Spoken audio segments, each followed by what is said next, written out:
Hey guys, tonight we begin with the harsh, unfiltered reality of life in Tudor Britain. A world of plague pits, chamber pots, and fashion choices that could kill you. So, before you get comfortable, take a moment to like the video and subscribe. But only if you genuinely enjoy what I do here, and let me know in the comments where you're tuning in from and what time it is. It's always fascinating to see who's joining us from around the world. Now dim the lights, maybe turn on a fan for that soft background hum, and let's ease into tonight's journey together. You live in a city that sounds like water. You hear it without thinking, the steady whisper behind the splash in public fountains, the low rumble beneath paving stones as an unseen artery crosses the slope, the brief metallic chatter where a valve is coaxed open in a bathhouse before dawn. Rome is always speaking this way, and most days you do not answer back. You drink, you wash, you walk past. The flow behaves as if it were a natural river that somehow learned to climb hills and pass through walls. It is not a river. It is a bureaucracy moving at the speed of gravity.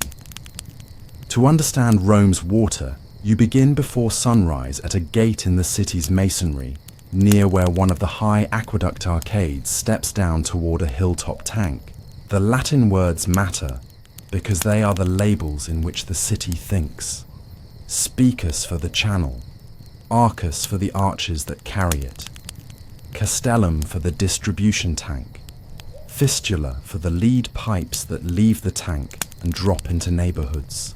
The people matter too, and their titles are precise. There is the Curator Aquarum, an official with senatorial dignity who owns the program and the problem. And there are the Aquarii, the hands who carry lamps, scrape lime, tamp mortar, and crawl into darkness to keep the miracle from stopping. Between title and lamp is the Roman habit: lists, measures, seals, fines. You walk with the Aquarii along the shadow of the arcade. The arches are high enough to impress but repetitive enough to lull. Underfoot, the city's slope is an instrument. Every few paces you pass a sippus, an official stone, marking a right of way, a warning against intrusion. You would not notice the sippi unless someone pointed out the inscriptions. A name, a distance, a decree that says the waterway is sacred to the public good. The men you follow wear short tunics and carry a tool that is neither glamorous nor symbolic. A hooked iron scraper with a handle polished by years of hands. In a leather pouch there are lead patches, a roll of linen, a lump of pitch, and cork stoppers. The lamp oil is rationed. The day's quota is written on a wax tablet that has seen too many days. At the Castellum, the city's water achieves temporary stillness. Out in the countryside, the channel ran at a disciplined gradient, so gentle that the water did not grow tired, so consistent that a surveyor, the grammaticus, could prove the fall with his level, the chorobates, by measuring the surface of a quiet pool against a straight beam. Here, at the edge of a district, that discipline is translated into portions. The tank's interior is lined in opus selenum, a waterproof red mortar that smells faintly of damp pottery when freshly repaired. On one side, compartments are separated by low partitions. On the other, small round orifices, calyces, open into lead pipes stamped with names. From these stamps, a clerk can tell which public fountain, which bath, which privileged household is supposed to receive how much.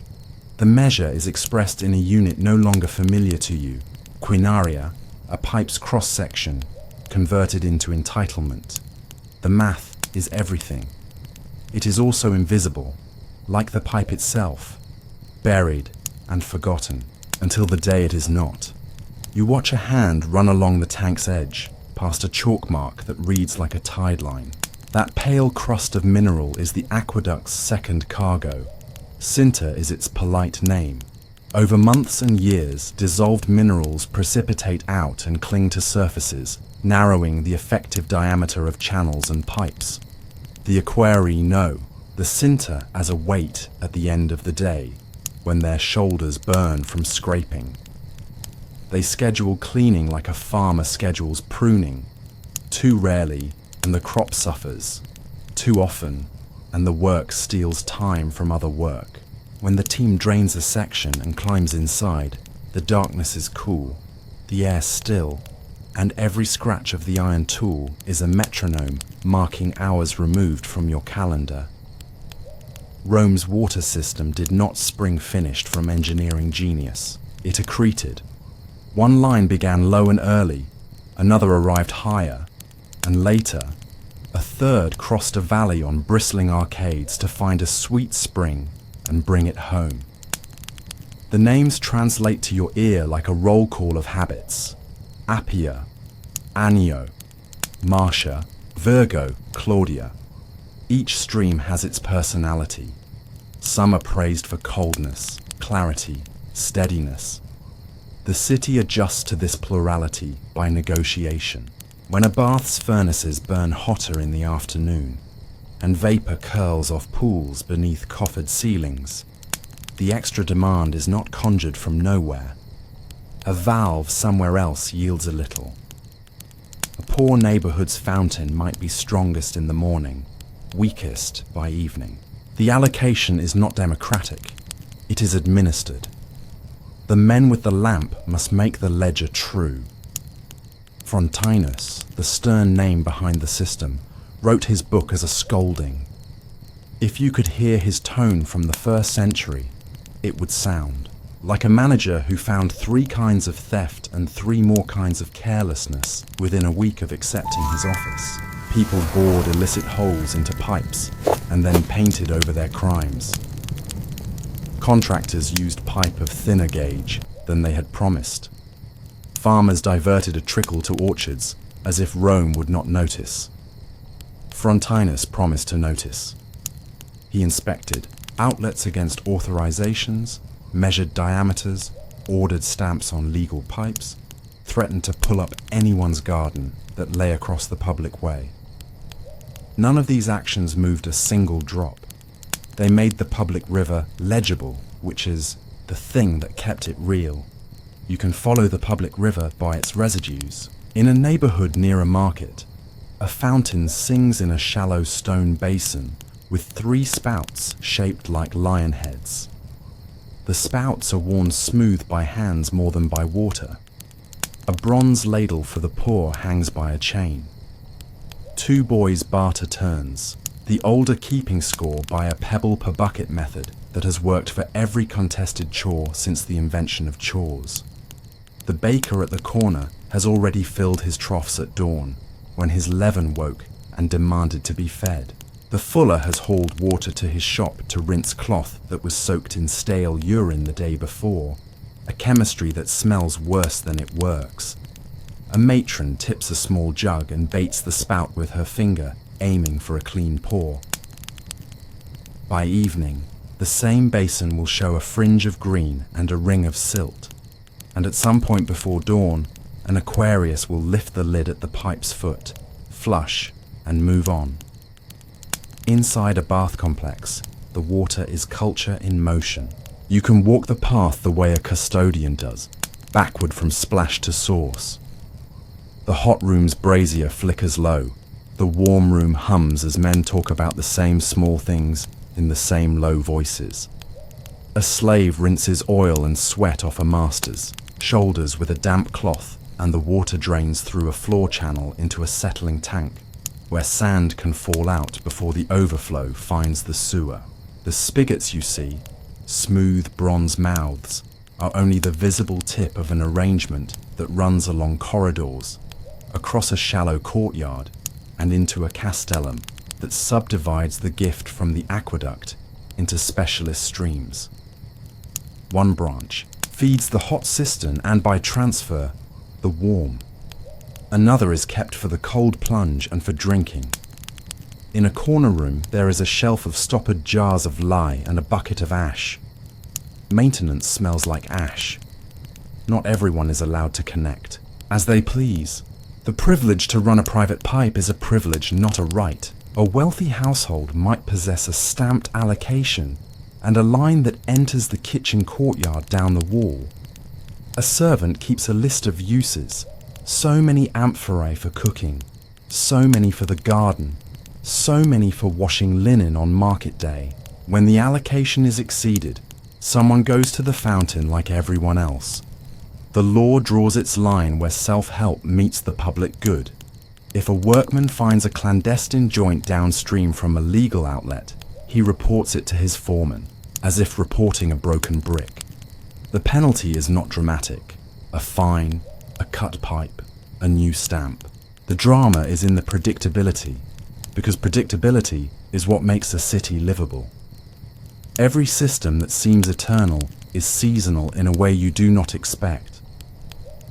After a dry winter in the hills, the spring mouths run a shade lower. The correction does not arrive in speeches. It arrives in tighter rotations of cleaning to recover lost diameter. It arrives in a quiet pact between districts to reduce evening draw at the baths. It arrives in a market for amphorae that are a handspan smaller but sold as if they were not. A foreman, call him what he is, an administrator of dampness, ties a cord across a corridor and scribbles on his tablet to adjust tomorrow's cruise. The men will start earlier. They will end the day with powdered shoulders and scratches on the backs of their hands where lime bit through the skin. You would not register these markings on faces you pass in a crowd. They are the stigmata of equilibrium. Think about the tools, because the tools embody the bargains. The scraper has a curve that fits the tile-lined channel. The cork weir is a simple plug shaved to size to dam a narrow section long enough to work on a joint, and then it is pulled by a string tied to a peg in case it breaks loose and shoots downstream. A wooden paddle, broad as a man's palm, compresses new mortar without gouging it. The surveyor's level, heavy and indifferent, holds a thin, still pool to a line so the gradient is true. A coil of lead sheet, soft and hazardous in ways they do not name, answers every question with the same reply. Patch. When a boy grows into this trade, he learns how to stand in a low tunnel without ruining his back. He learns what a clean channel sounds like when you tap it with the handle. He learns that some problems can be heard 2 arches away. In the countryside, where the channel first collects its dignity, the water is less law and more geometry. Here the land slopes, here it does not. Here a ravine must be crossed, here a siphon takes the stream down into a valley and up the other side. A pulse in the artery that defies your intuition because pressure has its own logic. The aqueduct's skin turns from buried trench to masonry arcade, and back again, depending on what the ground says. Every change of mode is a change of risk. Masons keep an eye on frost. Roots look for cracks. Cartwheels cut into shoulders of embankments. The maintenance crew walks it all with the stubborn interest of people who cannot afford poetry. A missing stone is a task, not a metaphor.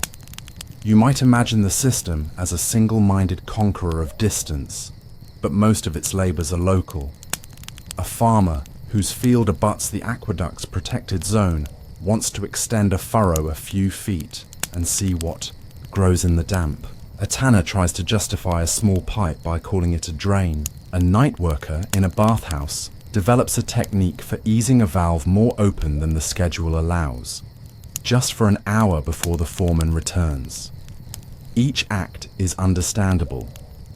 Each act, multiplied, would collapse the shabby fairness the city depends on. The response is not heroic. It is a ladder. 3 men, a lamp, a set of stamped seals kept in a cloth bag, a chalk line across a stone with a note of the day's date. They fix the world's edge and move on to the next edge. There is a culture of inspection that dovetails with a culture of pride. When you are the man with the lamp, you know the channel's knees and elbows as a butcher knows a carcass. You recognize the sound of a slow leak by the way gnats hover near an opening. You feel when a plank laid last year over a maintenance slot has gone soft because your wait gives a fraction too long before it takes you. You argue for more oil in the lamps because the darkness eats time and time eats your knees. A good day is when water returns to a fountain with a stronger voice than yesterday's, and nobody outside your crew knows why that happened, only that it did. If you do your work perfectly for a month, the city forgets you exist. This is not sad. It is the point. You could end your walk at a fountain where an inscription credits a donor who paid for its stonework, as if generosity could be carved in perpetuity.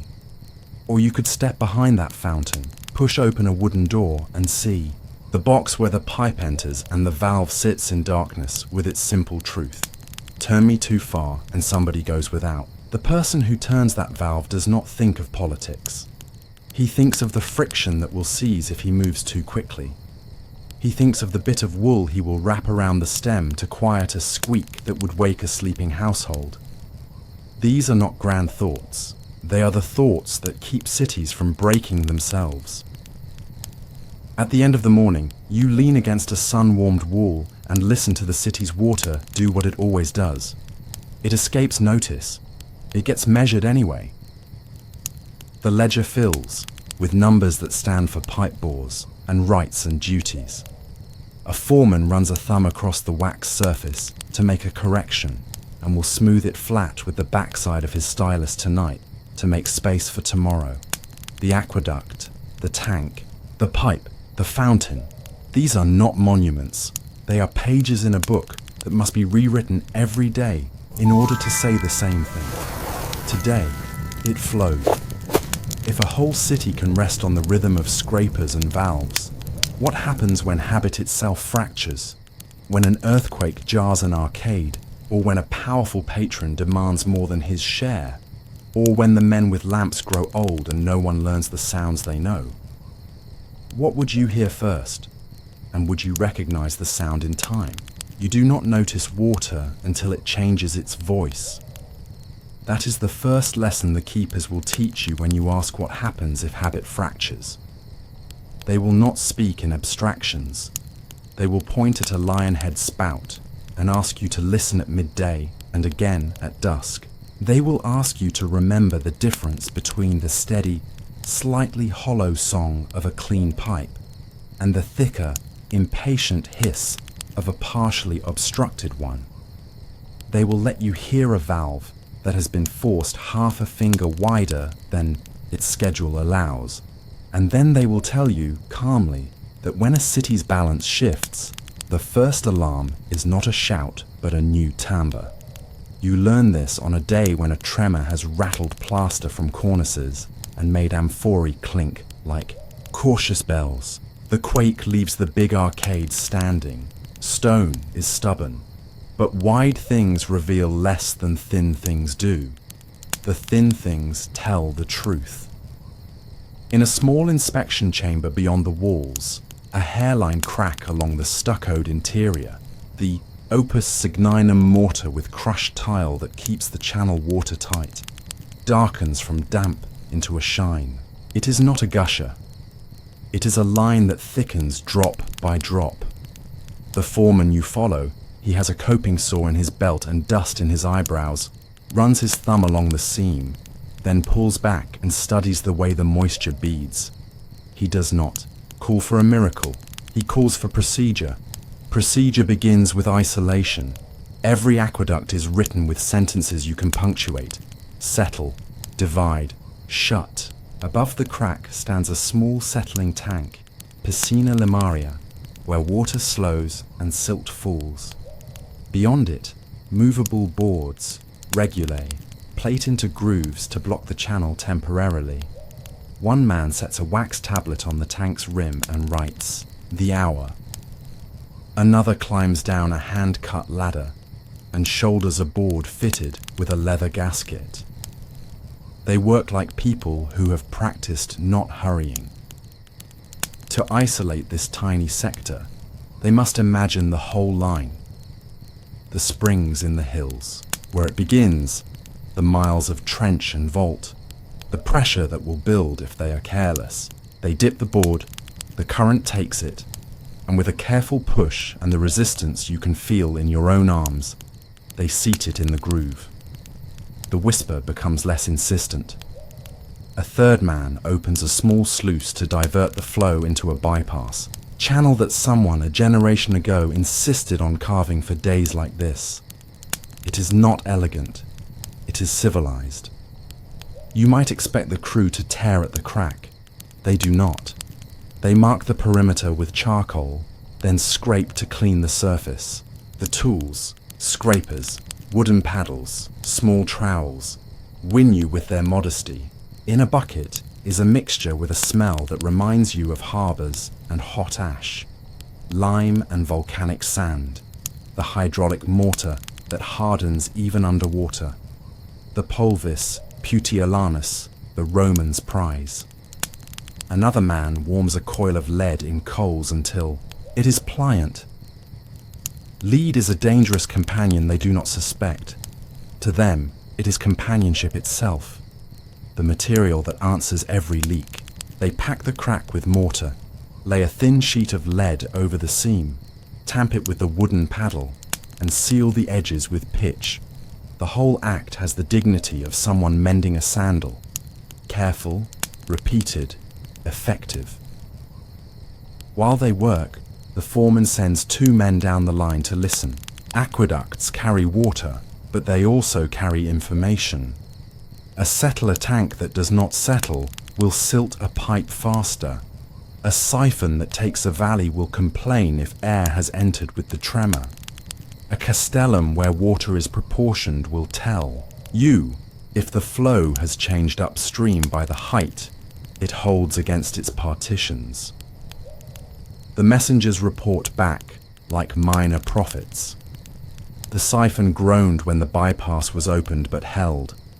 The lower neighborhood's fountain fell silent for 20 counts and then returned with a softer voice. The bath's intake at the next district did not notice. The foreman nods and scratches a note. Mild oscillation, acceptable. He will carry that word all the way up the chain to the curator aquarum, who will learn that the city's pulse jumped and then steadied, and who will write to the Senate that the quake disturbed but did not disrupt the flow. The report is not theatre, it is memory. You spend that afternoon in a different theatre, the one Frontinus preferred, the theatre of measurement and law. It is not a spectacle to watch men compare a stamped authorization to a pipe, but it is the kind of spectacle on which fairness rests. The team travels with a cloth bag of seals, a rule for gauging bore, and a low tolerance for improvisation. At a neighborhood castellum divisorium, they remove a brass faceplate and reveal 3 round openings, each lined with a lead collar, calyx, through which water is allotted. To your eye, the holes are holes. To the Aquarius, they are the cities, promises turned into circles. The unit is the quinaria, a way of describing entitlement by pipe area. Scholars will argue centuries from now whether the original rule described the inner or outer diameter and how exactly the Romans cut and measured. The men in front of you live the answer by habit. They match stamp to opening, count shares, and record them in a column. If the hole is larger than the authorization, they reduce it by inserting a sleeve, lead again, cut to the correct size, fix it with solder, and add an imperial stamp so that tomorrow's worker recognizes today's decision. You see them use that authority where it is least glamorous and most fraught. At the junction of privilege and pipe, the house in question belongs to someone whose portico makes the street narrower and whose doorkeeper looks like he overfeeds himself on purpose. The authorization for the house's private line is genuine. The bore of the outlet at the castellum is a half degree too generous. Whether that happened by mistake or intent is not the day's concern. The crew kneels and changes the sleeve in silence. The doorkeeper fidgets and announces that his master expects vigorous flow in the early afternoon when the kitchens begin boiling. The foreman gestures at the stamp. He does not raise his voice. He points to the public fountain visible through the arch where children are teasing a goat with a strand of straw. He says, without threat, that the fountain will sing if the private pipe does not steal the song. You remember Section 1's lesson and wonder how many private expectations it takes to lower a public basin by an inch. You think about rules written on stone. Rome had the good sense to write a law protecting aqueducts when the habit was still new enough to be surprising. The Lex Quinctia, which forbade encroaching on the conduit, dumping into it, ruining its works, or tapping it without authorization. The law gave the curator aquarium teeth, fines, demolition, the right to walk the right of way. You can still see, if you care to look, Sippy, those small boundary stones set at intervals to mark the aqueduct's corridor through fields and workshops. They are not decorative. They are reminders that water flows through law as much as through clay and stone. In practice, the law's virtue is in its patience. The same violation appears again and again across years. An orchard creeping one furrow closer, a tanner calling a drain an inlet. And the same official response corrects it without drama. The boring part is the valuable part. Repetition makes kindness possible. Not all interruptions come from rocks and men. Some come from the season's arithmetic. After a winter of short rains in the Anio Hills, every stream in the belt approaches summer a finger lower. Rome can pretend not to notice because its multiplicity masks lack.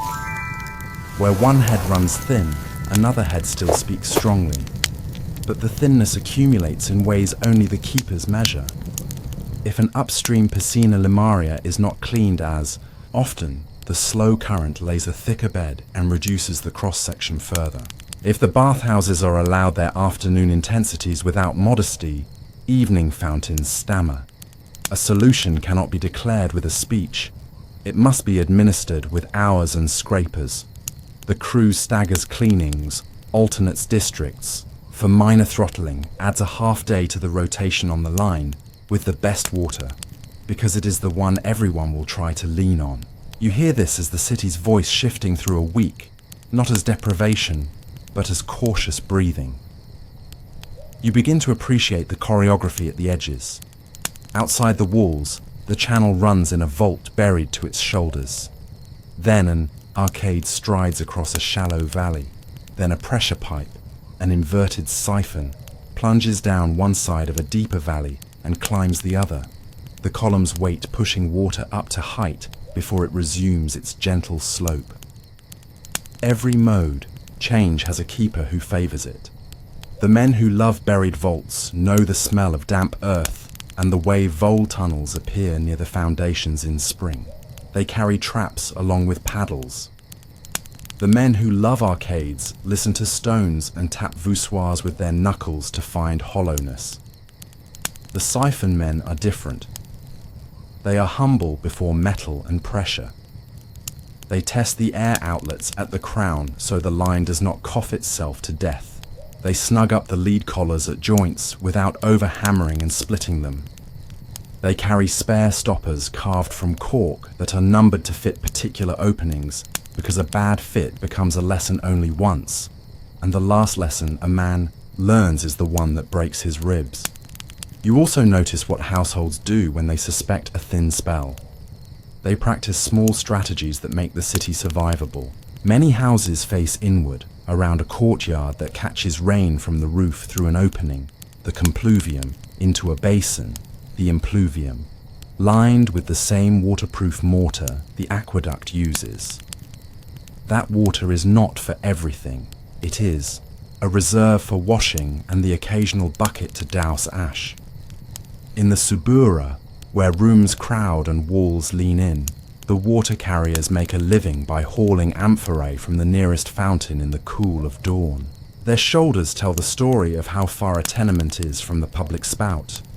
In dry spells, women time laundry to the morning, when the fountain's head is highest. At the bathhouse, the attendants shift the woodpile, feeding the furnaces to favor warm rooms over hot, reducing evaporation. You walk among these mitigations and realize that resilience is made of habits that never announce themselves. The bureaucracy mirrors the city's thrift.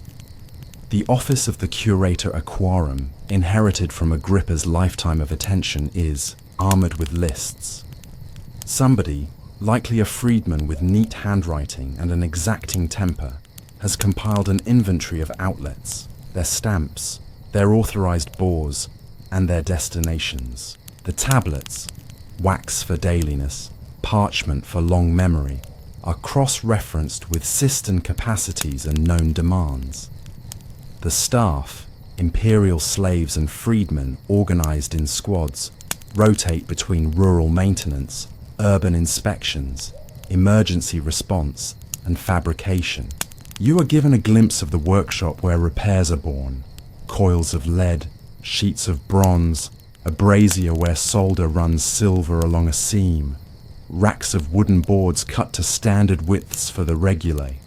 There is a man whose main job is to keep measuring rules straight and clean. There is another who files stamps so that the letters remain crisp enough to be read after years of mineral accrual. Frontinus himself, in the memory of the men who honor his method, did not invent order, he enforced it. He received tables of flow and found that the numbers were stories people told to themselves. He had the stories metered by caliber and gravity, and the numbers changed. He discovered that a private convenience, if left unnamed, grows until it is indistinguishable from a private right. He did not hate convenience. He hated pretending. You hear this in the way the crew talks when they discover an outlet bored wider than its authorization, not in outrage, but in a steady language that treats the correction like dressing a wound. It is not moral theatre to restore a pipe to its entitled bore. It is how you keep the public promise. If someone wants more for a legitimate reason, a hospital, a bakery feeding a district, a new bath built with imperial favour, there is a procedure by which a larger bore can be granted and stamped. The key is that the new promise must be entered into the table, not smuggled through a hole. You watch all this and cannot help drawing lines to the quiet catastrophes that would come if people stopped learning the sounds. There are moments when the knowledge looks fragile. A boy follows the crew with a lamp and too much energy. He hits his head on a low arch and laughs in that way young men do when pain surprises them. Later, he pauses at a junction and cocks his head. He does not know what he knows yet, but his body recognizes that the timbre is off. The foreman waits to see whether the boy will say the right word. Hollow, the boy ventures. The foreman nods. Air in a siphon, probably. A valve downstream being throttled too quickly. You realize that an apprenticeship in water is an apprenticeship in adjectives. To keep the city alive, someone must hand down a vocabulary of very small differences. Late in the day, you return to the patched crack. The mortar has set with the strange confidence hydraulic mixers possess. The lead shines dull where it is burnished. They pull the board and let the current reclaim the channel. The water runs over the repair without comment, which is praise. The men scrape their tools clean in a bucket of sand, then smear a little oil on iron that must sleep in damp. Above you, the arcade throws a long shadow on the path. In that shadow, a messenger finds the crew with a tablet from the curator's office. The message is short and dense. A high-ranking household at the edge of the Kalian claims that its kitchens lost pressure at the hour of preparing the evening meal. The household suggests, with that special Roman tone that mixes entitlement with performance, that the public fountains were fed at its expense.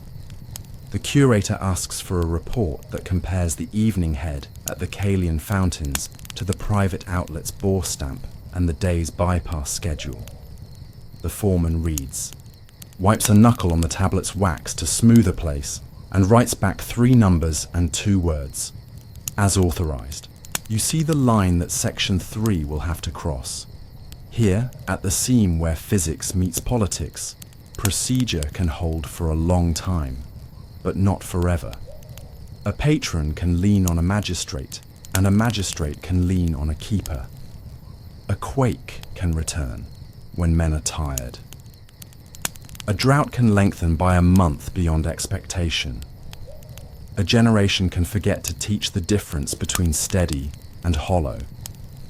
The city's survival will not hinge on one grand event.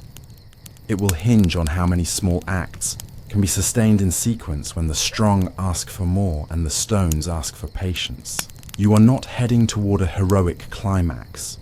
You are heading toward a demonstration of whether a boring excellence, this habit of sealing, scraping, measuring, stamping, can resist a few loud desires and a few indifferent tremors at the same time. So you end the day sitting near a fountain that carries the memory of the morning's bypass. The basin looks unchanged to anyone passing by, but you can tell the rim's damp tide line sits a finger lower than yesterday. Children still tease the goat with hay. A woman still rinses a clay jug and checks its lip for chips. The lion heads still glisten where hands bait the flow with fingers. What would fail first if a patron's demand were granted quietly and the siphon's cough allowed to persist one more day? Would you hear an absence in time to answer? And if you did, who would you ask to listen with you? You remember the voices. Now, steady, hollow, hiss. You have learned to hear water the way a mason hears settling stone. What remains is to see whether the habits you have watched, the sealing, scraping, measuring, stamping, can outlast a day when everything asks to be louder than procedure. That day arrives in summer, when the hills grow beige and the wind carries dust in shallow spirals along the road.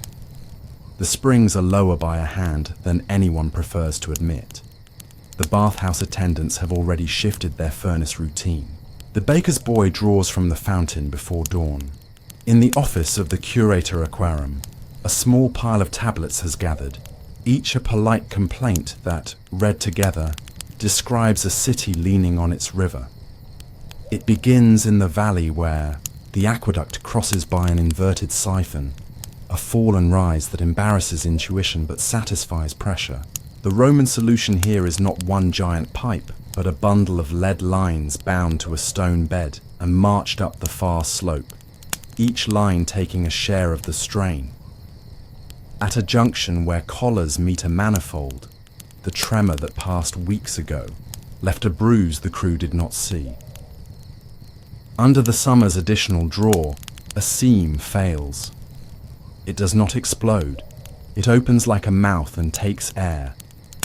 The water that remains below the break hammers and coughs. On the ridge, a castellum that had held against its partitions at the same mark for months shows a level an inch lower than any clerk has seen since spring. If you are standing at a fountain, you do not hear a bang.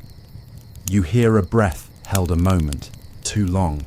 Procedure moves before worry can find words for itself. At the siphon crown, a man opens an air outlet and listens for the whistle flattening. At the foot, a pair of keepers walk in from opposite banks with their tool bags, and that posture you recognize, alert without haste. They close a gate on the crippled run, so the line upstream does not draw itself to exhaustion. In the office, the curator's freedman sends messengers by prearranged paths to the bathhouses of 2 districts with instructions to limit hot room flow after the 6th hour, to the bakeries that draw at noon with a request, phrased as neighborliness, to shift kneading earlier, to the aediles who manage markets, warning that the afternoon crowd will find weaker streams and advising them to keep order at the public basins. None of these notes is a shout. Each is a small hinge that swings a day. You walk with the repair crew down into the valley. They count the bundle, tracing fingerprints of solder and stamp to learn which line misbehaves. The apprentice you noticed in section 2 taps a pipe clamp with his knuckles and glances at the foreman. The foreman does not praise, he confirms. This one. They pack damp earth, wedge boards against the manifold, and insert a cork plug, carved for this exact collar years ago, numbered in soot on its flank. The water's cough turns to a murmur. Only then do they cut away the torn lead sheet with a knife and reveal the seam that failed. A grey lip pulled back where solder once lay true. The break is untheatrical. It looks like work. The workshop above the valley has waited for this kind of call all year. A man with a brazier rebuilds collars by rubbing flux along the joint and melting solder until it runs like a slow mercury river. Another cuts a new sleeve to reduce an over-eager bore the crew found in town that morning, keeping civic fairness in step with physics. A third lifts a rule to the light and checks that lime has not made it lie. The foreman sends a boy for 2 coils of lead, then adds a note to a tablet. Replace strap, 2 men to drive pegs, bring the long paddle. The list looks like a grocery order. It is logistics as ethics. Up in the city, you watch how people absorb the adjustment. At a public fountain, the line is longer by 3 persons, which means nothing and everything. An old woman who normally fills 2 small jugs waits without commentary and ties a cloth over the mouth of each to stop splashing. A water carrier does his arithmetic out loud. How many trips? How far? What price can he ask without becoming a story someone will tell about greed? At a bathhouse, the attendant closes one spigot, opens another, and calls to the fireman to slow the furnace that feeds the hottest room, because steam without surplus is waste. At a townhouse with a stamped private right, the steward tries the kitchen spout twice, then dispatches a slave to check the street basin. He tells himself that he pays for a certain vigor, then looks out through the gate and sees 3 boys, playing a counting game with pebbles as they wait their turn. He does not send anyone to argue at the castellum. He has learned enough to be embarrassed. The crew's repair, measured by minutes, is quick. The new collar sits clean on freshly scraped metal. The solder bites and runs along the seam with a low, pleased sound. Lead has a memory for shape if you persuade it right. The men know how to persuade. They snug leather straps where stone would be too brittle. They test the air outlet again and hear, with their private adjectives, the tone they want. Only then do they pull the cork plug and feel the line take its load. The manifold shivers, settles, and resumes its duty. If you were sitting by the basin up in the city, you might notice the lion's mouth grow less impatient and more hollow in a good way. More likely, you would say nothing and move on. That is the measure of success here. Indifference. The pressure. Problem would be enough for a calm day. Summer adds a second test. A household on the Calian that gave the office trouble last season, a noble patron with a cook who thinks in gallons, sends a message that its pipes barely sing at the proper hour. The note is courteous in words. Everyone understands the request. The curator aquarium could look away for an afternoon, and a sleeve size could be allowed to creep larger to satisfy a palate without a paper trail. The foreman does not ask what the curator will do. He takes out the bag of seals and the rule and walks to the district castellum. You go because this is the seam where systems usually split. Not at masonry, but where law and friendship shake hands. The inspection is ritual.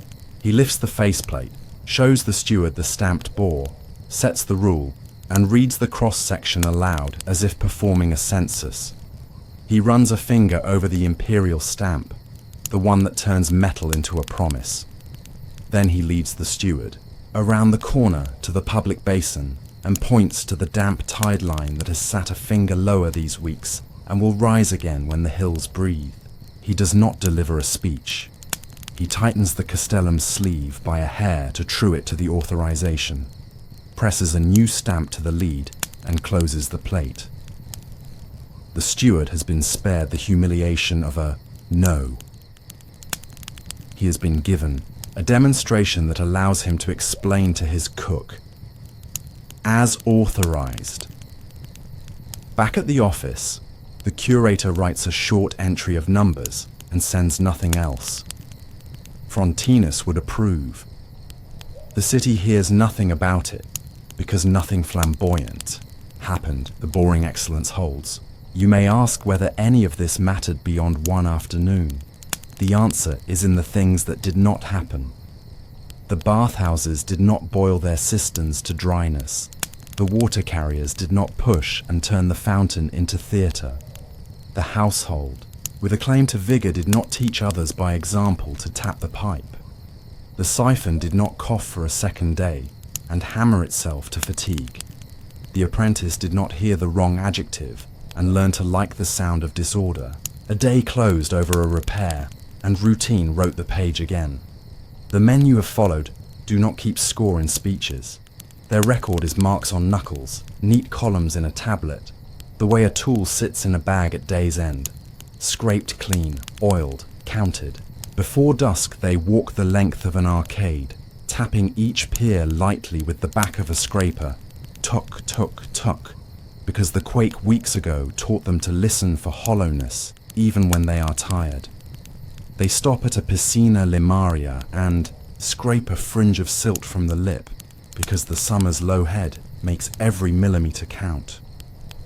They lean into a corridor to check a valve's wool wrapping. A squeak would mean a household's sleep traded for friction. At the last fountain on the route, the apprentice bends and places his ear near the bronze lion.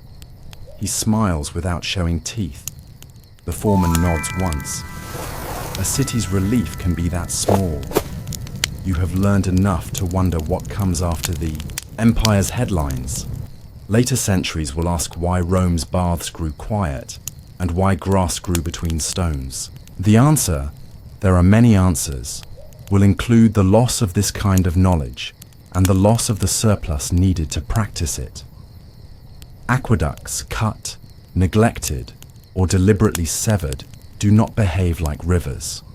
They behave like instruments, put back in their cases for too long.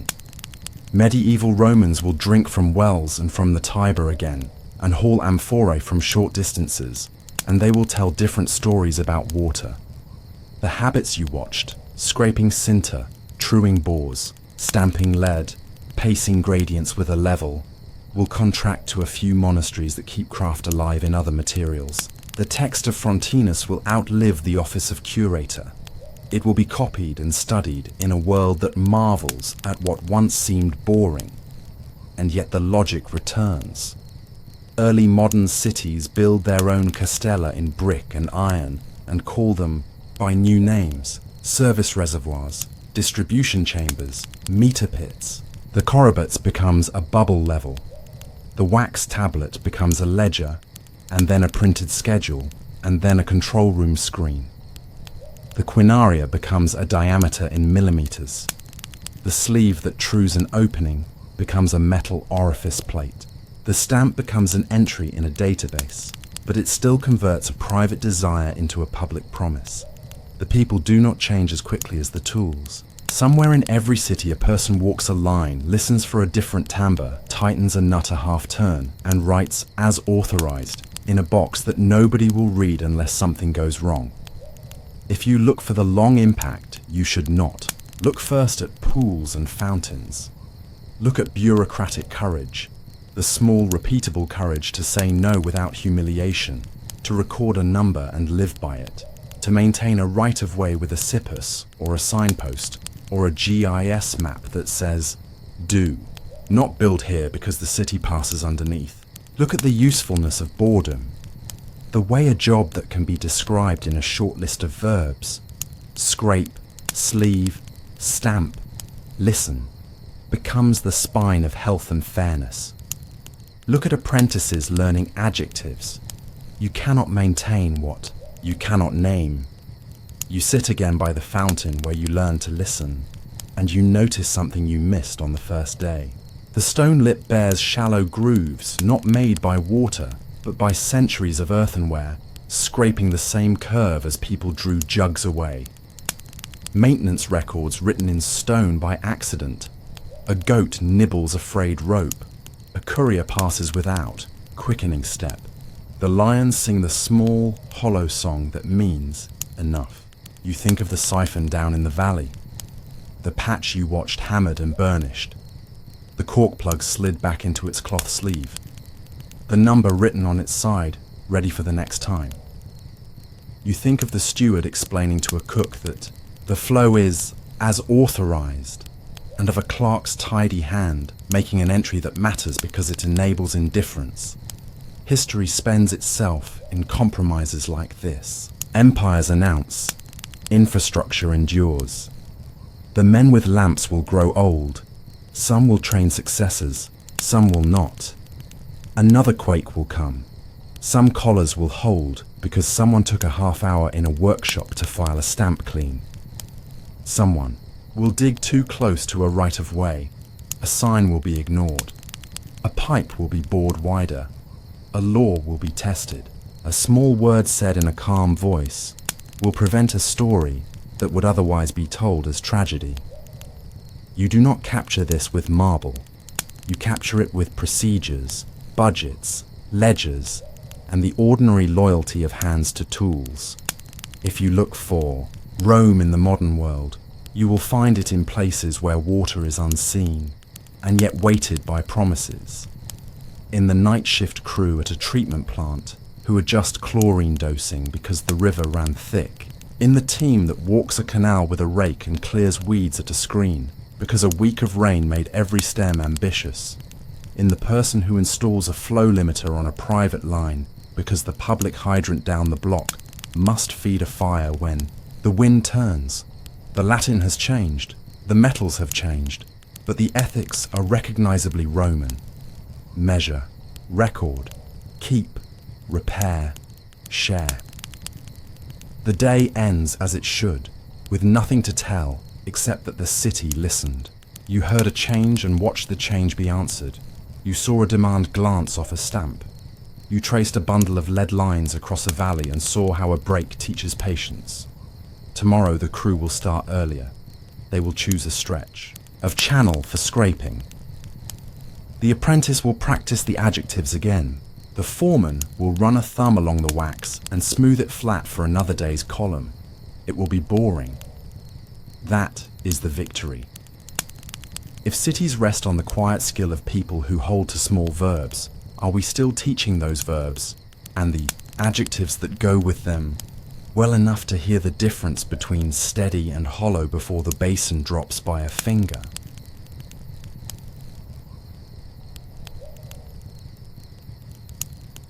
You enter the Han Empire not through a palace gate, but through a doorway that sticks in damp weather. The lintel is low. A clerk has brushed a caution in ink on a plank beside it. Mind your head, mind your seals. Inside, the air smells of brine and scorched clay, of bamboo shavings and lamp smoke. This is a commandery salt and iron office, a place where revenue arrives in crystals and billets before it becomes columns of numbers.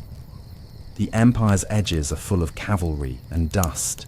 Its middle is full of rooms like this, where the treasury learns to breathe. The tools are modest. A long table hosts trays of bamboo slips, each threaded with cord into a booklet that whispers when you turn it. A scribe rests a brush in a porcelain spoon and massages the ink cake in circles until it melts. Waits sit silent. Bronze gin and liang, standardized by decree, next to an iron balance whose beam has been checked against a master more times than anyone cares to remember. In a corner, a basket holds tallies. Wooden sticks split lengthwise along a jagged line, one half kept here, the other travelling with goods. Only the fit of the teeth and the echo of the grain prove that the pair is true. On the wall hangs a Map of this commandery's salt sources and iron furnaces, drawn in a clerk's neat hand. Coastal pans in the east, a salt lake in the north, where wind scours the shore into a crust. Forested hills in the west, feeding foundries with charcoal. Thin red lines show roads, thicker blue lines show rivers. Someone has penciled little notes, bridge repairs, bandits last winter, ferries slow in flood. You will learn the empire by its verbs. For salt, evaporate, rake, boil, brick, seal. For iron, smelt, cast, decarburize, quench, stamp. For the office, weigh, record, tax, issue, audit. None of the verbs is grand. All of them pay for grandness elsewhere. Walk to the coast first, because you can see the system there with the naked eye. Shallow pans spread like a mosaic toward the horizon. Their bottoms are tamped clay, their edges raised with careful hands to keep the brine from leaking into soil. The work begins by shepherding seawater into settling ponds where silt falls out. The brine is then led to pans by small gates and left to the sun and wind. The salt maker does not watch it constantly. He watches the sky, the humidity, the way. A film begins on the surface when the density reaches a certain threshold. He knows by sight when crystals start to bloom, when rakes must comb the floor so the crop grows evenly and does not cake. He uses wooden rakes because metal would stain the product and make buyers complain. When the day is right, he gathers salt into low, damp mounds to drain, then presses it into bricks with a wooden mold. Each brick carries an impression on one face, the imperial seal of the Salt and Iron Office. The seal is not a decoration. It is a promise that no one may make salt without permission, and that no one may sell it without paying the agreed price. Inland, the method changes, but the bargain stays the same. At a salt lake, the water arrives as gift rather than tide. Men scrape crust from the shores with broad wooden shovels, heap it into baskets, and carry it to boiling sheds where brine, sometimes drawn from shallow wells near the lake, simmers in iron pans. Fuel is dear, so pans are set over small, efficient hearths built with care to draft correctly. The fireman feeds these hearths with willow twigs and split brush measured in bundles because every twig is part of the ledger, and every unnecessary handful eats into the empire's margin. He listens for a sound you will learn to recognize, the brine's voice when it is a heartbeat away from boiling. He does not let it roll too long. He stirs to prevent scorching. When crystals thicken and rise, he skims and drains and presses. The bricks that leave this place are heavier than coastal crystals, damp with the lake's residue. Their seal says they are legal. The office in town does not do this work. It watches it. Each source answers to an inspector who keeps a double book. Production totals on one set of slips, inputs on another, pans repaired, gates mended, fuel delivered by weight and bundle count. The inspector does not love any particular salt. He loves the match between tallies. When a wagon arrives with 50 bricks stamped at the lake, he measures 10 at random on the balance and counts the rest by volume. He checks the seal, presses ink to each with a small red chop of his own to mark acceptance, and files the wagoner's half of the tally in a drawer until the official half can be matched at the month's end. If he finds a brick whose seal has been blurred or restruck, he sets it aside without raising his voice. The clerk knows that fraud in salt begins at the edges. A mould shaved thinner to cheat weight, a load dampened to add mass, a smuggler's, brick disguised with a counterfeit seal. The empire answers with boredom's creativity, surprise audits, a rotating schedule of inspectors, and penalties that are public enough to be discouraging, but not theatrical enough to be resented as injustice. You should not romanticize the monopoly. Its roots are not mystical. Under Emperor Wu, the Western Han fought expensive wars against northern steppe powers and sought funds that did not depend on restive landholders who preferred their own interests to the frontier's defense. The solution was threefold. Bring the most portable and universal necessities, salt and iron, under state control. Create offices to level prices and move goods where they were needed. Equitable marketing, price stabilization, and press the administrative machine to count better.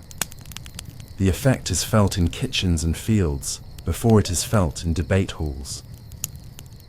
When the state buys low and sells high across space and time, it smooths markets and funds fortresses. When it errs, it pinches the poor. Go now to the ironworks where the other half of the title lives. The building is large and half open to the air. The floor is packed dirt skinned with black glassy patches where slag has cooled and cracked. To one side stands a blast furnace. Not a modern tower, but a squat, broad-bellied form built of heat-tempered. Clay and stone, fed by a team of men who move like a pulse. Charcoal comes in, stacked by the sack. Ore, roasted first to drive off water, arrives in baskets, reddish and gritty. Bellows breathe, treadle-timed, shoulder-timed, everything timed. When the mouth glows and the sound deepens into that thick, hollow roar the master likes, the charge of ore and charcoal alternates, and the furnace takes it like a patient with a regular appetite. What leaves the furnace is not steel, it is cast iron, hard, brittle, rich in carbon, that the Han learned to tame by decarburization, fining the melt, working it in contact with air to drive off some carbon and produce a tougher metal for tools. Some pieces will be cast directly into molds, plowshares, sickles, cauldrons, with a confidence you will feel in the way the workers tap the side of a mold to settle the melt. Others will be reheated and hammered to change their temper. The Ka state's presence is visible here in molds that have been standardized. A plowshare for a certain district fits a certain draft animal and soil. Its mold has a code scratched into the side. Its finished piece has a tiny stamp that identifies batch and date. An inspector with a bamboo slip can read those marks and tie a sickle that bent in a farmer's hand back to a furnace run that was allowed to run too cool. Complaints are not romantic either. A farmer who waits for a replacement because of mold. Miscast is a farmer who loses a day in spring when days cannot be lost. The monopoly on iron did not exist solely to enrich the court. It existed because tools and weapons were too important to be left to private speculation during wartime years. In quiet years, the same logic feels paternal and heavy-handed. As the eye, men in this shed feel the difference in how a customer looks at them over a counter. Between salt and iron lies the office that smooths prices. The Han called it Pingjun, the price stabilization office. Walk there now. You will meet a thin man who could tell you from memory yesterday's prices for grain, cloth, and charcoal in 10 market towns. His fingers are stained darker than his sleeves. Each morning he receives small reports, folded slips carried by courier from markets, listing the going rate for standard measures of rice, millet, hemp cloth, iron knives, salt bricks. He does not worship the numbers. He watches their drift. When grain runs cheap after harvest in one region, his office buys it and stores it in warehouses whose doors you seldom see open. When prices rise in another region after a flood, he sells from those stores to push prices down. When a merchant hoards iron tools to incite panic, he releases a lot of cheap sickles into the same market. The office does not always help. When its clerks buy too much or hold too long, they become the hoarders they mean to defeat. But on most days, their boredom of counting, of comparing, of scolding, keeps the empire from lurching. You are living the discourses on salt and iron before anyone writes them down. In a few decades, when a child sits on the throne under a regency and the court summons scholars and officials to debate the wisdom of these monopolies, the arguments will not be theatrical inventiveness. They will be a transcript of rooms like these. One side will speak for Confucian austerity, saying that state involvement in profit-making commerce corrupts rulers and squeezes the common people. Let the fields feed the families, these scholars will say. Let the market discover prices, reduce taxes, keep government small and moral. The other side, call them legalists if you like, though by then the word is a cloak over pragmatism, will say that roads are not paved by aphorisms and frontier walls are not repaired with good intentions. The state must claim the streams it relies on, and salt and iron are those streams. The truth will not sit cleanly between them. It will slop from bowl to bowl like brine in a crosswind. In this commandery, you see what makes either case strong or weak. You watch a porter weigh his bundle of charcoal at the ironworks gate. His back tells a biography of Winters.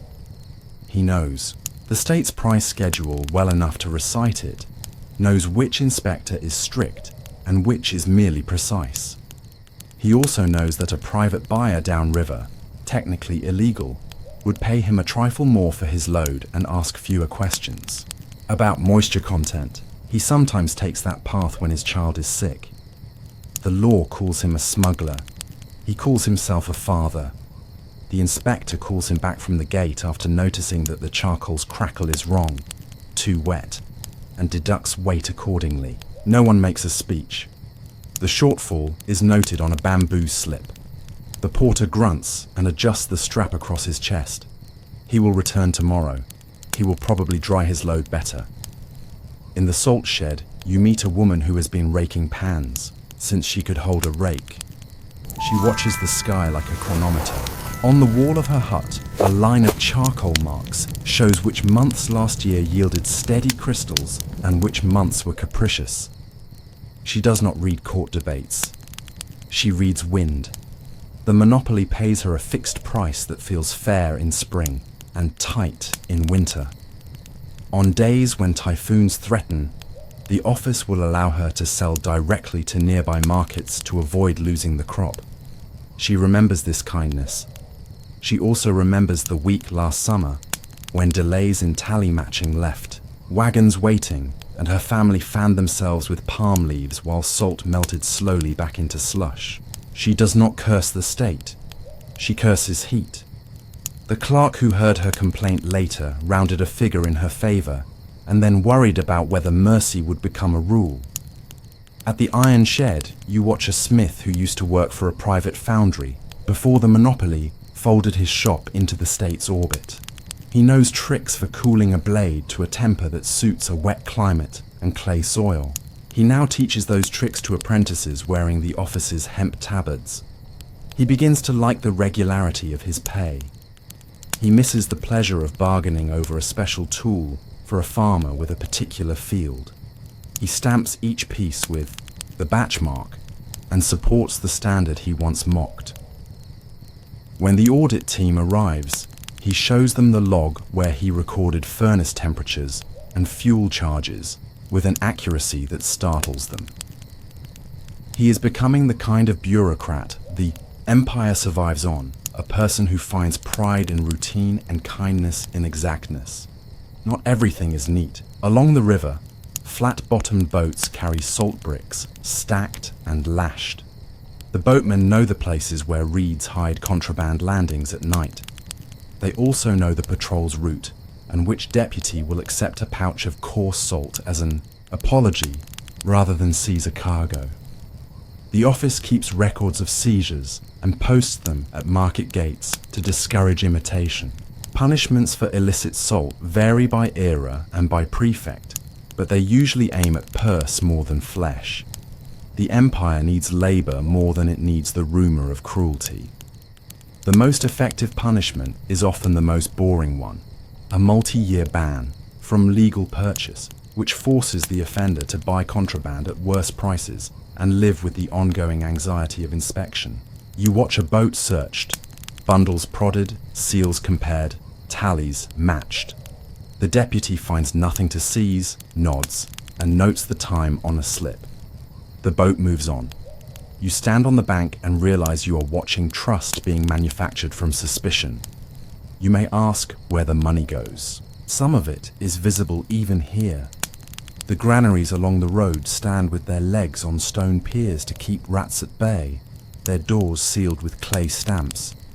In good years, surplus grain from price stabilization purchases sits there like a patient treasure. In bad years, the doors are unsealed and the empire exhales. Some of the money pays for roads. You cross a causeway whose embankment shows recent repair. Some maintains the postal relay, where couriers change horses and pass messages that synchronize offices like this. Some reaches the frontier, where walls need new tamped earth and beacon towers need brush to burn when riders appear as dots on the plain. Some sticks to fingers, as it always does. The Han answer to corruption is not perfect. The office responds with audits. One team arrives a week early without warning, counts bricks in the warehouse, compares them to the ledger, and asks for explanations. When the numbers sing, the inspector's silence is the best reward. When they do not, fines arrive, and occasionally replacements. You will hear the moralist before the decade ends. They will say that the monopoly tempts officials into tricks, that it crowds out honest artisans, that it taxes taste in the kitchen by making salt dear and tools shoddy. You will hear the pragmatists as well. They will say that, without this machine, the border would have failed, the granaries would be empty, and the price of iron would dance to fugitives' whims. Both will be right on some days. The question is not whether the system is pure. It is whether the habits inside it are patient enough to withstand the worst days and flexible enough to yield on the small things so that the big things hold. At dusk, you return to the office with the sticky door. The clerk has tied today's, slips with twine in a bundle labelled with the sexagenary date. On the table sits a shallow tray of salt samples, one corner of each stamped brick shaved with a knife and collected over months to watch for changes in quality. Beside it, a small iron fragment lies on a cloth, scored and broken to reveal its grain, fine and uniform this week, coarser last. The inspector will visit the furnace tomorrow and ask about air. You look at the balance and think about how much of an empire depends on the rituals of weighing. A child could tell which bowl is heavier. It takes a civilization to agree, across prefectures and years, what the weights mean. If a government takes charge of daily necessities to fund distant walls, what happens when a season runs long and the numbers turn against patience? Will the weight of law keep the balance even? Or will the brush of the scribe begin to lean ever so slightly toward an easier line? You stay long enough in the Han Salt and Iron office to see that every neat column is the shadow of a decision. Numbers here are not a language of certainty. They are a language of patience. When the season tilts, patience is what gets tested. First, the tilt comes with rain you can smell. A late summer storm works itself up in the hills, and the river that floats salt bricks down to market becomes brown and quick. On the second day, the current eats at moorings. On the third, it lifts a ferry from its rope and leaves it downstream on a sandbar like a child's toy. Markets that counted on riverboats find their stalls quiet. An inspector brings in slips that report the same fact in 3 ways. Deliveries deferred, ferry closed, prices rising. You watch the thin man in the price stabilization. Office sort those slips into 2 piles. One pile means intervene soon, the other means watch longer. He does not invoke philosophy, he invokes storage. Storage is the Empire's unsung art. The granaries that looked like mute barns in fair weather wake up now. You walk with a clerk to one on the edge of town, raised on stone piers, plastered smooth to discourage rats, its doors sealed with stamped clay. There is etiquette to breaking a seal. The clerk inspects the impression, date, office, last auditor's chop, then cracks the clay with a thin blade and keeps the shards in a bowl to be counted later, proof that he did not replace one seal with another. Inside, sacks sit on latticed floors to breathe. A steward reads moisture from the hand, grain that squeaks when pressed needs air, grain that clumps needs sun.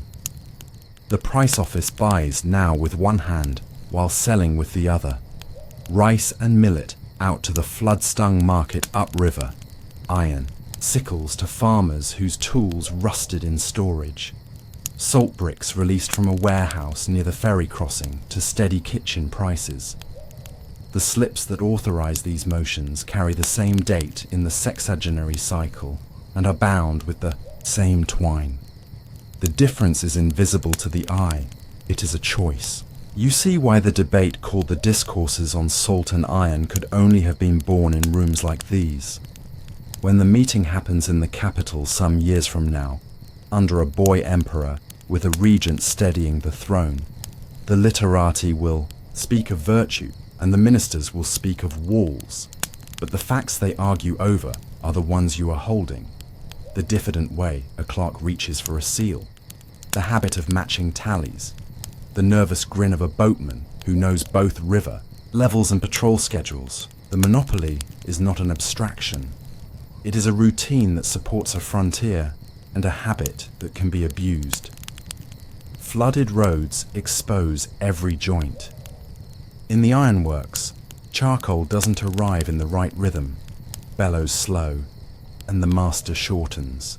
The furnace's appetite to keep the temperature within a range that will still decarburize cleanly. He records that decision in his log. Fewer molds poured, higher share reheated and worked, more waste slag. It is a tidy sentence for an ugly week. A farmer who hoped to trade a sack of millet for a new ploughshare is offered a repaired one instead. He says yes, because spring will not wait for ideology. The office writes a note to itself. Replace in the 3rd month. And you, who have learned to read bureaucratic compassion, understand that this deferment is how the system breathes. Without breaking, on the salt lake, wind is the supervisor. Pans that behaved in still heat now catch grit. Crystals grow unevenly. Boiling sheds burn more brush to finish bricks that would otherwise weep back to brine. The inspector there has a double duty. Maintain the quality the seal promises and keep faith with workers who know that the sky is no one's subordinate. He weighs 10 bricks from every load. 2 fail for damp. He rejects them without anger and writes a short line on a slip that will later allow the shed to claim extra fuel allotments. The same pen that denies a brick records mercy elsewhere. The seal, which once felt to you like a symbol of command, begins to feel like a bookmark in a long story of adjustments. Smuggling, like mold, favors wet corners. Floods push small traders toward quiet landings to avoid patrols. Quiet landings invite buyers who would rather not meet the officer's scale.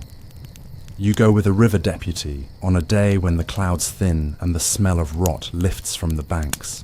His boat is shallow and wide. The men stand alert, more from habit than from fear. At a reed bed, he raises a hand and the poleman nudges the bow into still water. A flat raft noses out, stacked with coarse cloth, and under the cloth, salt bricks, whose faces carry a blurred mark you could mistake for the imperial chop if you were forgiving. The deputy is not forgiving, but he is not dramatic. He takes out the officer's half of a tally and tests it against the raft man's half. The teeth do not fit. He lifts one brick and shaves a corner with a knife. The crystals taste of lake, more than sea, and the weight is wrong. He seizes the load. writes a receipt that lists the offence in 4 characters, and leaves the raftmen with their oars and their choices. The punishment will be the boring one, the purchasing ban that makes legal salt expensive for them for seasons to come. You are tempted to call it petty. The deputy calls it rememberable. The frontier is far from this river, but it reaches here by way of these decisions. The wuzhu coin in the deputy's pouch, the coin of 5 zhu, the Han standard, rings, thin when it strikes the table. A stack of such coins goes south to mint officers and north to buy horse fodder. The wall that the legalist ministers will defend at the capital needs tamped earth and men fed on millet. And you begin to see that tamped earth is made of slips and stamps. When the scholars at court say the state stains itself by trading in salt and iron, they are not wrong if they are looking at the corner of a ledger where a figure was rounded to suit a friend. When the ministers say a government that knows how to move grain and tools fast can outlast a bad season, they are not wrong either. You stand between the 2 piles of slips on the price officer's desk and think, both of these truths fit in one tray. Walk back to the workshop where repairs are born. You will meet a man who files stamps until their characters are legible again through a glaze of mineral. You will watch him compare the imprint on a test puck of clay with the model, carved in the office. You will understand that clarity is maintenance work. Standard moulds sit in a rack, one set for the ploughshares ordered by this commandery's soil, another for a size used up river where fields lie heavier. Each mould has a mark that tells you when it was last trued. Moulds drift if no one watches. Edges, chip, lips flare, thicknesses put on weight like excuses. The office wars against drift with inspection rather than rhetoric. An audit arrives on a day when the sun returns and the river comes down a hand's breadth. They do not signal themselves with drums. They carry writing boards and a quiet that makes people stand up straighter. You follow them to the warehouse that holds salt. They count bricks by stack and weigh a sample from each stack. They open a ledger, run a finger down a column, and ask for the slips that match a week 6 months ago when deliveries were higher than expected after a dry spell. The clerk produces the bundle, brown twine, familiar hand, and the auditor plucks one slip to read the inspector's note. Lake yielded unusually. Permitted direct sale to nearby market to prevent loss. The auditor nods. You would have left it there. He does not. He walks to the market gate and asks a stallholder whether prices that week rose or fell. She says, after a pause, steady. She uses the same word the ledger used. Keeping a city ordinary is this intimate. You begin to see how equable marketing, that how office that moves goods across space, braids with price stabilization, which moves them across time. The former sends salt to the mountain districts where rock yields brine grudgingly. The latter smooths out a flood shock by leaning on storage. They are twin routines, often confused in speech, never confused on a slip. In the capital, a man named Sang Hongyang will be remembered for organizing these offices. In this commandery, no one speaks his name. The honorific they use instead is the man whose schedules converge. A good schedule is a mercy you only notice when it fails. At the Iron Shed, a quality complaint teaches you how the system polices itself. A farmer brings back a sickle whose edge chipped twice in a week. He does not argue. He sets it on the bench, with the respectful irritation of someone whose mornings were harder than they should have been. The inspector flips the tool and points to the batch stamp, a small code cast into the neck. He takes the sickle to the corner where a block sits for breaking samples. He scores the blade with a chisel and snaps a corner off. The fracture grain is coarse. He writes to the furnace master, "Heat ran low on the 7th of last month. Return 2 moulds for truing. retrain bellows men on shift 3. The sickle is replaced from a bin labelled "Reserve for Complaints." The farmer leaves, muttering something that sounds like thanks without the softness. You realise that state monopoly here feels less like empire and more like an extended warranty underwritten by taxes.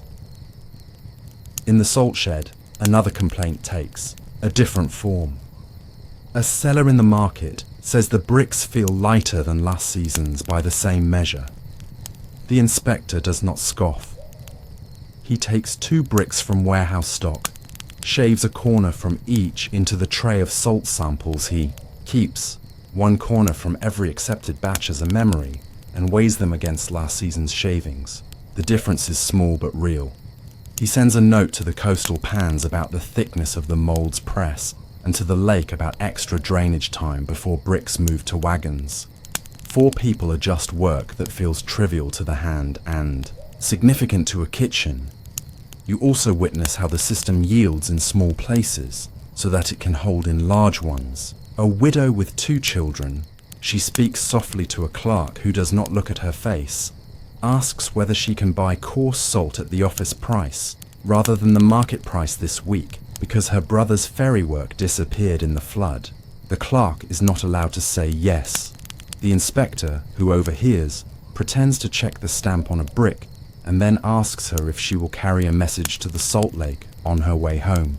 Stopping at a hut he describes, she nods. He places 2 bricks on the table and writes on a slip the 3 characters that change an act of kindness into an act of administration. Temporary issue. The widow leaves with bricks and a job, and the office ledger stays clean. Mercy survives here by being smuggled into the right column. When the court debate eventually convenes, the scholars will accuse the monopoly of encouraging such devices, little evasions that let officials be both strict and kind, and they will say that a system that needs exceptions has lost its way. The ministers will answer that the world is windy and that any rule that cannot flex will crack. You have watched enough wet crystal and coarse grain to know where you stand for today. Tomorrow may move you. At the postal relay, you feel the empire's synchrony. A courier arrives with a bundle of market reports from 3 counties. The relay master, who has a calendar of aches in his knees, stamps the bundle with the hour and pushes it to a fresh horse. While you drink a bowl of hot millet, he lists from memory how many poles stand straight on the road to the capital and where the clay goes soft after rain. The monopoly depends on this relay as surely as any general does. The men who debate, in the palace, sit on chairs held together by pegs made in an iron shop that buys charcoal weighed on a scale, whose beam is copied from a pattern stored in a workshop passed daily by a widow carrying salt. This is not an argument. It is an observation drawn from walking. You start to pay attention to units, those small tyrannies that make fairness possible. A gin is a gin because the bronze weight on the office table matches the bronze weight in the county seat and the one on a post at the market gate. A dan of grain fills a set measure, a deep basket, a box, whose edges are trued with a straight edge every few weeks because wood swells in damp and shrinks in dry. A standard is not a word, it is a maintenance schedule. The inspector, who tends those standards, does not consider himself a philosopher, but he keeps more arguments from becoming quarrels than any man you will see at court. You also learn the limits of even a careful routine. In the 4th week after the flood, the price of hemp cloth spikes because weavers upriver lost warp to mould. The price office has no warehouse of cloth. Its mandate covers staple foods, salt, iron, and a few named tools. The clerk has to watch, the column climb, and do nothing except note its consequence. Household budgets lean on salt when cloth is dear, and some buy less. The office responds at the margin by releasing slightly more salt in riverside markets to keep its price steady, while other costs climb. You want a broader tool. The clerk wants a clear rule. Both of you must settle for a nudge. At dusk, the sexagenary date on the ledger turns, and the commandery's day ends with the same ritual. Slips bound, seals checked, doors latched. You think of what the Rue scholars will say at the Yantilan. Debate. That prophet poisons upright government. That making salt and iron the court's business turns officials into merchants and merchants into clever liars. You think of what the pragmatists will say. That bandit rumours quiet in years when granaries are full. That frontier beacons are lit with brush bought by the proceeds of boring work. That tools stamped and standardised save farmers days that literature cannot return. You have watched both claims live and both fail. You do not want a verdict yet. You want another day of numbers that mean what they say. If a storm can make clerks into logisticians and inspectors into tutors of mercy, what happens when the debate hardens into edict? If the capital trims the monopoly or amplifies it? Will the commandery's habits bend without breaking? Or will a single clean decision from far away undo the quiet arrangements that kept your week from snapping?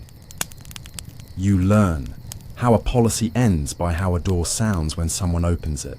The door at the Salt and Iron office, the one that sticks in damp weather, swings easily the morning the court's decision arrives. A courier sets a packet on the table. The seal is thick, the string knotted less in ceremony than in caution. The clerk warms his hands over a charcoal brazier, softens the wax with a breath, and breaks it with a thumbnail. He reads without clearing his throat. You will hear no trumpet. The language is precise and quiet.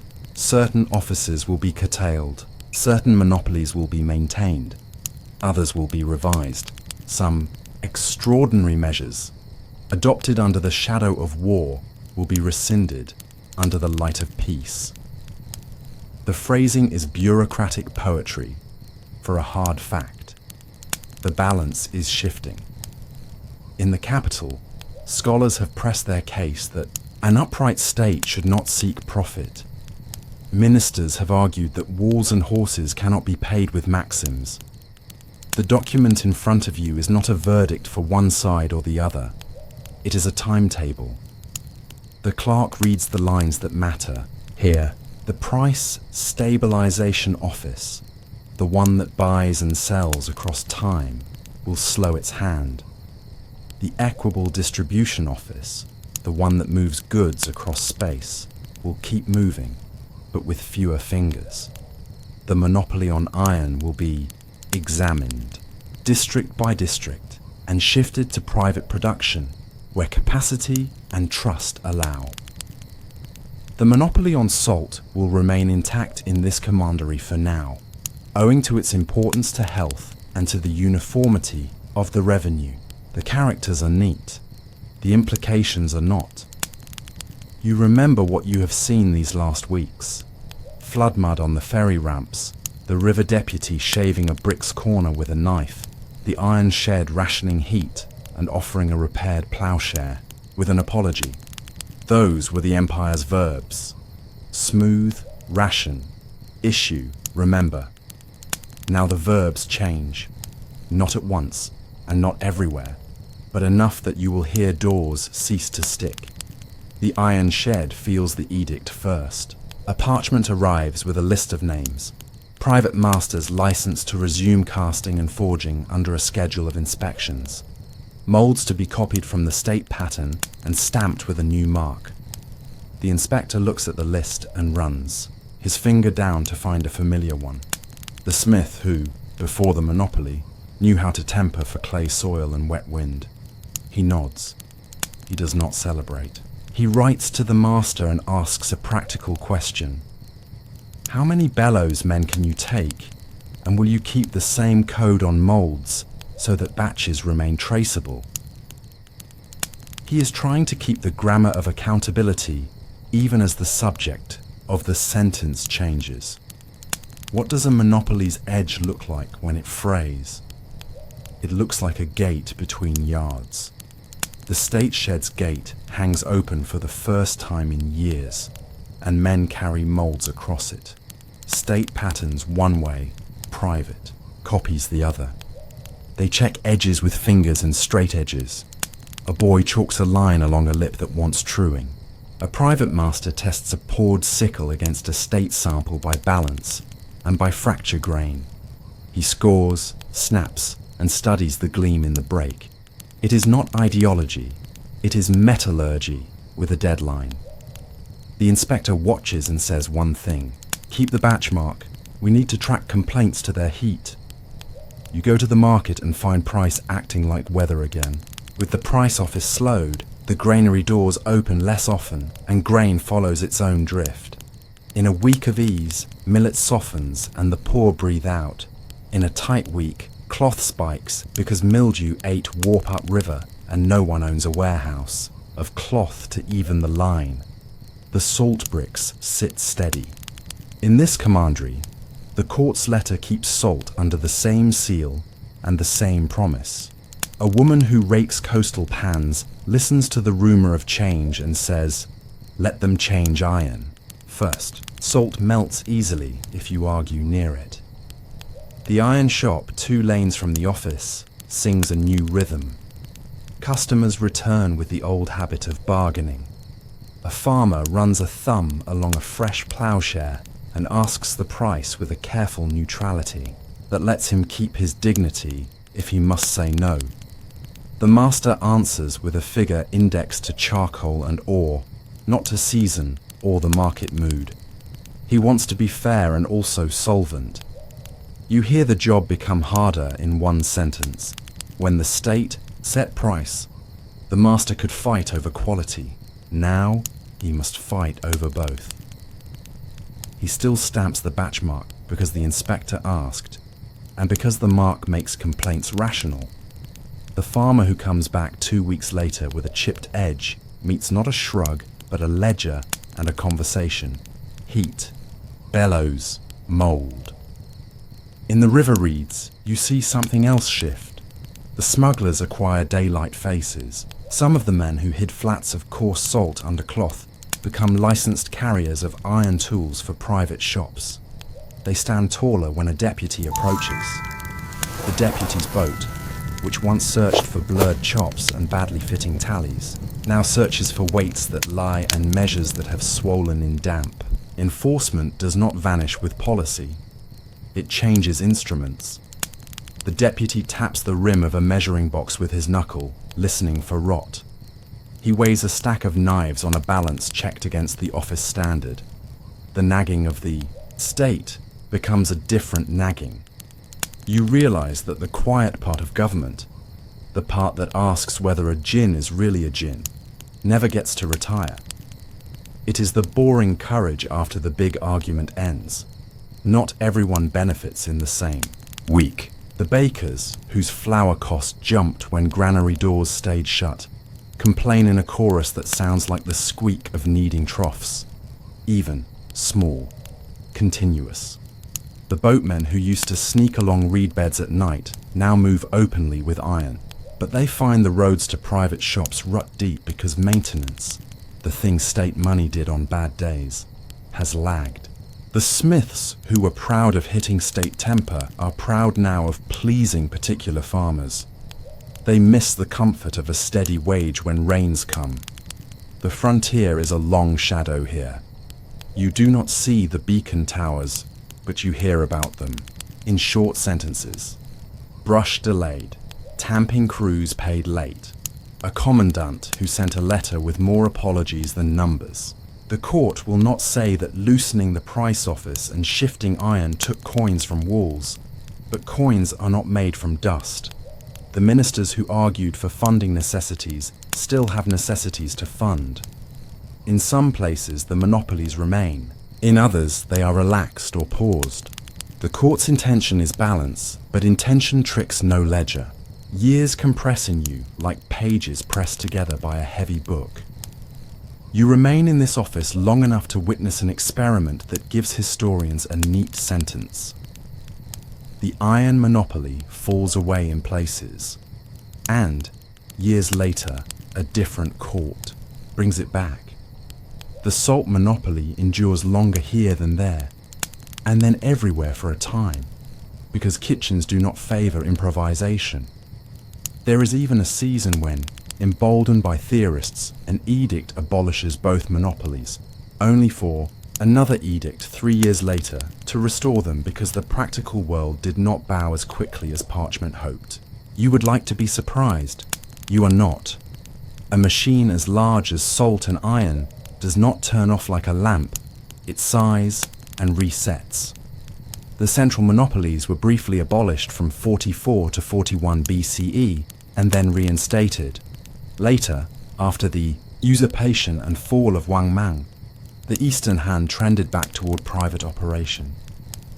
The office survives because officers survive. The price stabilization clerk, whose fingers are permanently inked, learns how to do more with rumors and less with receipts. He cannot open the granary door as often, so he keeps a closer ledger of who is likely to hoard and who is likely to break under pressure. He writes to the magistrate when one merchant's purchases look like a plan, and to the market master when another merchant looks frightened enough to sell cheap next week. He moves less grain with carts and more with whispers. He prefers carts. The equable distribution men, those who sent salt from coast to mountain and iron from mountain to coast, learn to draft contracts with private carriers that keep the right to inspect weights at both ends.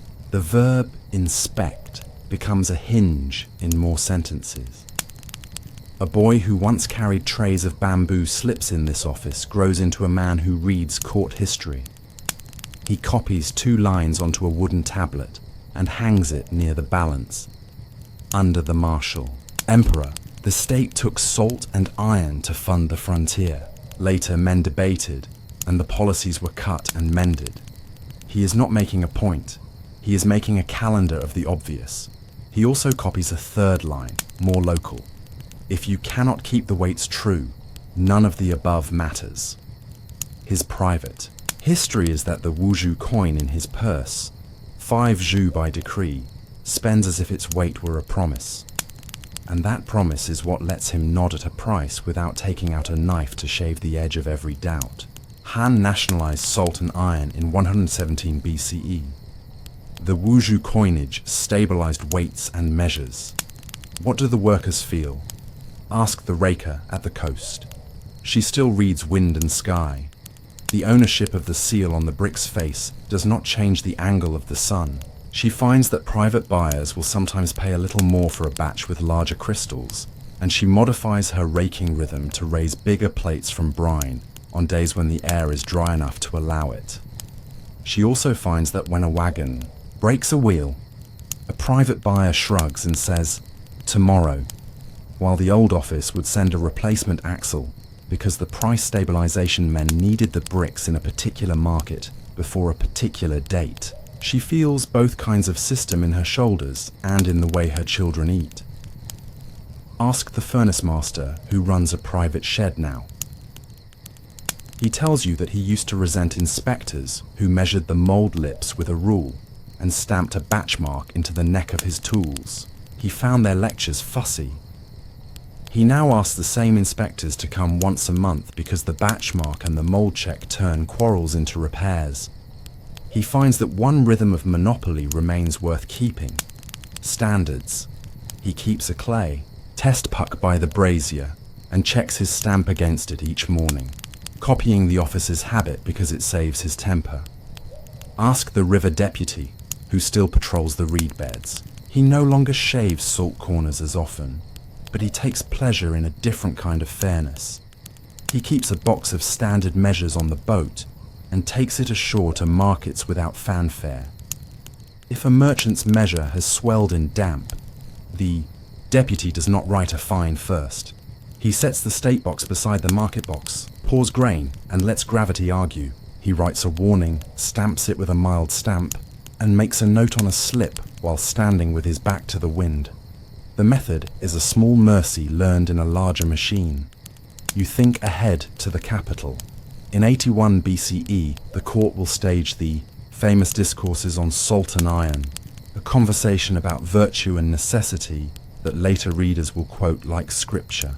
It will not be one meeting. It will be many. and what survives in writing will simplify what was complicated in the room. The scholar's complaint that profit injures benevolence will not be naive. They will have counted weeks when offices made life harder, not easier. The minister's reply that walls and horses cannot be summoned with words will not be cynical. They will have sat with maps that make you want to move a grain store with your hands. The outcome will not be a universal law. It will be a policy that adjusts as emperors change and as rivers behave. For a little while, in the mid-1st century BCE, men in high places will abolish what had been argued about. And then, almost as quickly, another group will restore it, which is the empire's way of admitting that reality keeps the minutes. The 81 BCE debate recorded in Yantilan weighed abolition and continuation. Later, central monopolies were briefly abolished, 44-41 BCE, then reinstated until the end of Wang Mang's regime, after which Eastern Han relaxed control. The long consequence is not a theorem but a repertoire. Later, dynasties will borrow the salt monopoly as one borrows a reliable tool, the gabelle in its Chinese form, reviving it when treasuries thin and easing it when trade arrangements thicken. The iron question will always return in wartime, because spearheads and spades determine how a year ends. The price office will be remembered differently, in some eras as overreach, in others as comfort. What persists underneath all that argument is what you have watched in this commandery. A civilization's stubborn investment in careful sameness, true measures, named batches, matched tallies, doors that stick when the air is wet and loosen. When the edict comes, you notice, now that the shed gates are open, which pieces of the old habit the private shops keep by choice. They keep the complaint bin and the practice of snapping a sample to read the grain. They keep the ledger that links a bad day in the furnace to a replacement issued without a quarrel.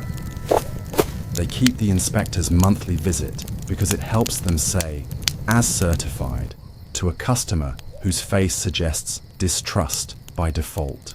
The parts they drop are the ones that felt like military drill, the afternoon bell that synchronized pause across sheds, the quota that nudged molds toward haste, the fixed price that ignored floods.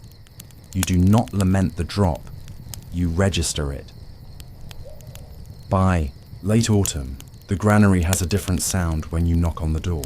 There is still a store, just enough to make winter less sharp, but the clerk who counts sealed shards now writes fewer receipts that say, "Opened by order of price office." He does not cheer. He rubs his forearms under his sleeves and asks, "The sky for a mild frost?" The market master keeps a list of stallholders who lean, and stallholders who hoard, and a private arrangement with two widows who signal her if a buyer comes through with a pocketful of copper and a plan to sweep a commodity off the square. The market's justice, never perfect, is now made by eyes and hands more than by carts and releases. It can work. Some weeks it does. You will be tempted, sitting by the office brazier, to write a neat moral in one line: state bad, market good, or market capricious, state prudent. You have lived through enough edicts to distrust any sentence without a comma. What you trust are the habits that remain useful no matter who holds the stamp. The habit of keeping weights true, the habit of stamping batches so that a complaint has an address, the habit of writing temporary issue in the correct column so that mercy does not erode the ledger's authority, the habit of breaking a seal respectfully and keeping the shards, the habit of listening to the brine at the moment before boiling. Those are not ideologies. They are forms of attention that keep a basin from dropping a finger, a blade from chipping. On the second day, a market from turning a rumor into a famine. The door sticks again in winter. Moisture swells wood, and the clerk has to lift a little as he pushes. He smiles at the resistance. It feels like a normal day, and sets a small tray of salt samples on the table, shavings from the corners of accepted bricks. He runs a brush over a slip that invokes the sexagenary date and notes that the coastal pans, under cold sun, are producing plates with a clarity that will make kitchens sing. He signs the slip with a chop that used to mean monopoly and now means certification. He has lived through the argument and kept his verbs. You step outside and listen for the city's voice. Iron chisels bite stone more faintly these days, because the masons sharpen carefully in shops that answer to customers instead of quotas. The river laps against pilings. A boatman curses pleasantly and quotes a price that might go down if you wait until noon. In the market, a woman lays a brick of salt on a board and wraps it gently as if it were a melon. The sound pleases her. In the lane behind the office, boys kick a coil of bamboo cord, pretending it is a drum, and a deputy laughs and tells them to keep off the reed bundles. Somewhere upriver, a beacon tower waits for brush and a man with a good eye for wind. How he is paid depends on when in history you choose to look, but the job is the same. If the empire's policies are a set of scales that different emperors load with different weights, maybe the question that matters most isn't which pan is heavier this year, but whether the beam stays straight. Are we teaching enough people in enough places to keep the measures true and the tallies matched so that, when edicts swing, the ordinary day does not break under the change? What part of tonight's story stuck with you the most? Let me know in the comments. I love hearing your thoughts. If you enjoyed this quiet walk through history, please consider liking the video and subscribing. But only if you feel it truly belongs in your nighttime routine. Until next time, may your night be calm, your dreams be rich, and may history always keep you company as you drift off to sleep.